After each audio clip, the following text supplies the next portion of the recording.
오늘 참 걱정스러운 부분이 분명히 있습니다.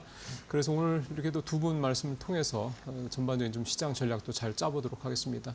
자, 오현진 팀장, 신일섭위원, 그다음에 권배련 앵커와 함께하겠습니다. 어서 오십시오.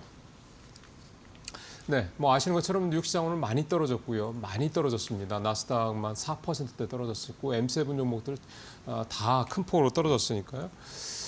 무엇보다 이제 미국의 거시 경제에 대한 그러니까 소위 말해서 이제 경기 침체 또는 스태그플레이션 이런 부분에 대한 우려감들이 더 증폭되고 있는 것들이 좀 더 걱정입니다. 이 결국 이제 투자 심리를 굉장히 좀 많이 손을 댈 수 있는 그런 부분들이 있기 때문에 그런데요. 이게 또 우리 시장에서 우리 투자자분들이 또 얼마나 또 이게 대해서 좀 흔들리실지 이 부분 상당히 좀 중요한 오늘 하루가 될 것 같습니다. 자, 오 팀장님부터 오늘 시장 탑3 일단 어떻게 꼽으셨습니까? 네, 아무래도 이제 미증시가 많이 흔들리다 보니까 또 국내 증시에 있어서도 리스크 관리가 좀 필요할 것 같은데 최근에 국내 증시의 이제 거래 대금이 좀 증가하다 보니까 신용 잔고도 같이 이제 증가하는 모습들이 확인이 되고 있습니다. 신용 매매는 뭐 잘 사용하면 레버리지 효과를 통해서 수익을 극대화할 수 있지만 잘못 사용하면 손실폭을 크게 키울 수 있기 때문에 항상 이제 주의하셔야 될 것 같은데요.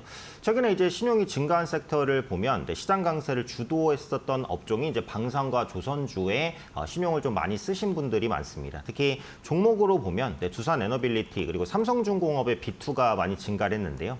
신용 비중이 높은 종목군 같은 경우에는 주가가 조정을 받을 때 하락폭이 훨씬 더 클 수가 있습니다. 그래서 고신용 종목군의 변동성을 좀 주의하실 필요가 있을 것 같고요. 또 신규 진입 시에 손절 설정도 좀 필요하다라고 봅니다.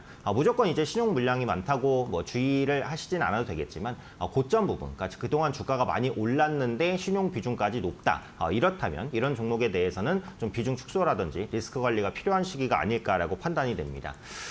다음은 이제 미국과 중국의 양자 컴퓨터 이슈인데 그 미국이 반도체 시장에서 중국을 견제하는 흐름이 뚜렷해지고요. 중국도 자체적인 반도체 기술 개발에 나서면서 미중 간 양자 컴퓨터 패권 전쟁도 가속화되는 모습입니다.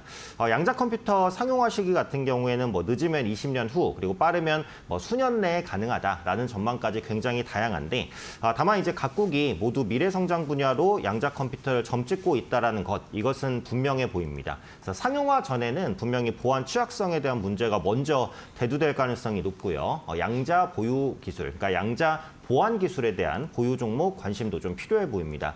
LG U+가 선도적으로 양자암호 기술을 상용화하고 있기 때문에 좀 관심 있게 보시면 좋을 것 같습니다.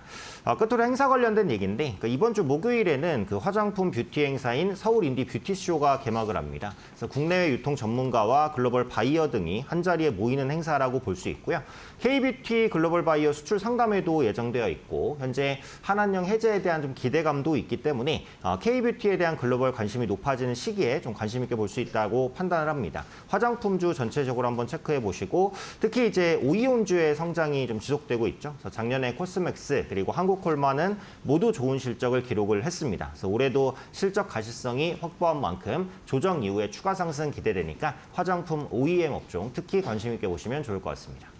네, 알겠습니다. 오현진 팀장은 개인의 신용 거래가 지금 증가하고 있다를 네. 가장 먼저 말씀해 주셨고 이어서 양자 컴퓨터와 화장품 관련 기업들의 모멘텀 이야기해 주셨습니다. 그다음 신 의원님께서는 오늘 장 탑3 어떻게 선정하셨을까요?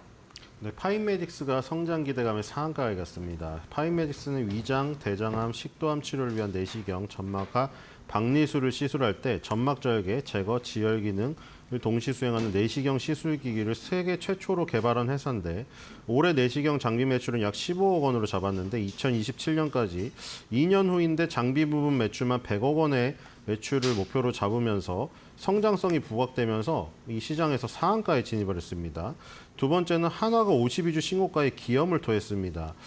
결국에는 주 하나마저 급등을 했죠. 한화 에어로스페이스, 한화 오션, 한화 시스템 모두 다 급등을 하다 보니까 결국 하나도 가만히 있을 수도 없었습니다. 이라크 BNCP 비스바야 신도시 프로젝트 사업 재개가 예상되는데 여기에 쌓여있는 수주 잔고가 9조 2천억 원이라고 합니다. 그래서 건설 경기 부분에서 턴어라운드가 일어났고요. 그리고 다들 아시다시피 하나 에어로스페이스의 하나 오션 연결 편입 이 부분으로 하나 에어로스페이스는 이제 방산과 조선과 해양을 이끄는 집합체가 됩니다. 그래서 시너지 창출이 본격화될 전망으로 주 하나마저 52주 신고가에 진입을 하여서 하나그룹은 퍼즐을 완성시켰습니다. 세 번째는 S-오일의 급등세입니다. 러시아 상트페테르부르크 인근의 키리시 정유소가 우크라이나 드론 공격으로 손상됐다는 소식에 장중에 급등을 하기 시작했는데 장 마감 때도 8% 넘는 급등세로 유지하면서 끝났습니다.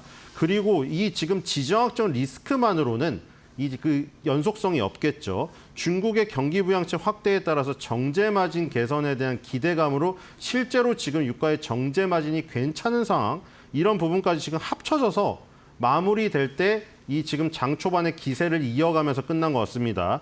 그래서 지금 S-오일의 급등세 및 정유주의 급등세가 오늘도 이어질지 한번 지켜봐야 될 것 같습니다.